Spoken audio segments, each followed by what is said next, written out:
جو مسلم لیگ نون کہتی ہے کہ تحریک انصاف ختم ہو گئی ختم ہو گئی ختم ہو گئی، تو بھائی تحریک انصاف اگر ختم ہو گئی تو پورا پنجاب، آپ کی جو پنجاب کی انفارمیشن منسٹر صاحبہ ہیں وہ، آپ کے عطا تارڑ صاحب، آپ کے دیگر لوگ، وہ بیٹھ کے تحریک انصاف کو کیوں ڈسکس کرتے ہیں؟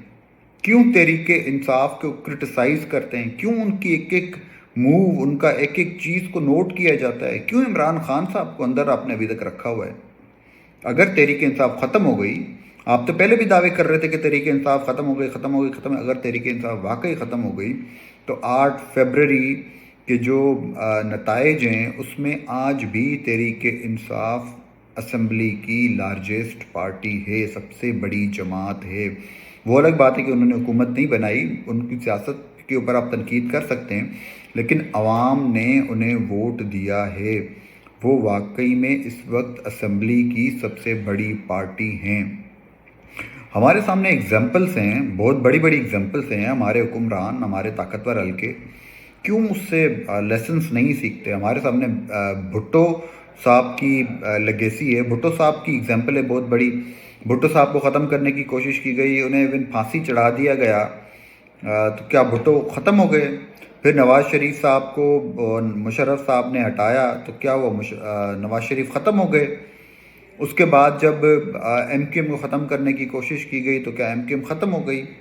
کوئی ختم نہیں ہوا۔ بھٹو صاحب کی پارٹی نے بار بار ری الیکٹ ہو کے اس چیز کو ثابت کیا کہ ظلم و جبر کے ذریعے کوئی بھی کسی پارٹی کو ختم نہیں کیا جا سکتا۔ اس کے بعد زرداری صاحب کی 2008 میں حکومت آئی، اس کے بعد ہم نے دیکھا کہ ان کو ان کی طرز حکومت سے یا ان سے کسی کو اختلاف ہوا ہے، لوگ ناخوش ہوئے کسی بھی وجہ سے، ایکس وائی زی، انہیں اگلی حکومت نہیں ملی، تو ہم نے دیکھا ہمیں ڈیموکریٹکلی انہیں لوگوں نے آؤٹ کیا نا، کسی ظلم و جبر کے تھرو تو انہیں کسی نے آؤٹ نہیں کیا۔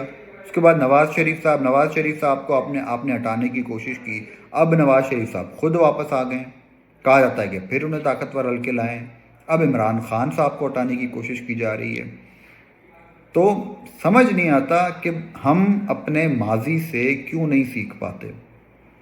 ایون آپ کو یاد ہوگا کہ محترمہ فاطمہ جناح جو تھیں، ان کے اوپر غداری کے جو ہے الزامات لگے تھے، ان کے اوپر غداری کے القابات لگائے گئے تھے کہ بھئی وہ غدار ہیں، ملک سے غداری کی انہوں نے۔ جبکہ آپ کو پتہ ہوگا کہ جب قائد اعظم کی وفات ہوئی اس کے تقریباً 2.5-3 سال تک تو انہیں باہر بات کرنے کا، بولنے کا کوئی ان کو اپرچونٹی نہیں دی جاتی تھی، انہیں بولنے کی اجازت نہیں دی جاتی تھی پبلک فورمز کے اوپر۔ اس کے علاوہ وہ آئسولیشن میں بالکل چلی گئی تھیں۔ پھر 3 سال بعد جب تیسری برسی کے اوپر انہوں نے آ کے کسی فورم کے اوپر بات کرنے کی کوشش کی، تو جب وہ قائد اعظم کی ڈیتھ اور اس ایمبولینس والے واقعے کے اوپر بات کرنا شروع ہوئی تو ان کی تقریر جو ہے وہ ایبرپٹلی کاٹ لی گئی۔ تو ہمارے ملک کی ہسٹری یہ ہے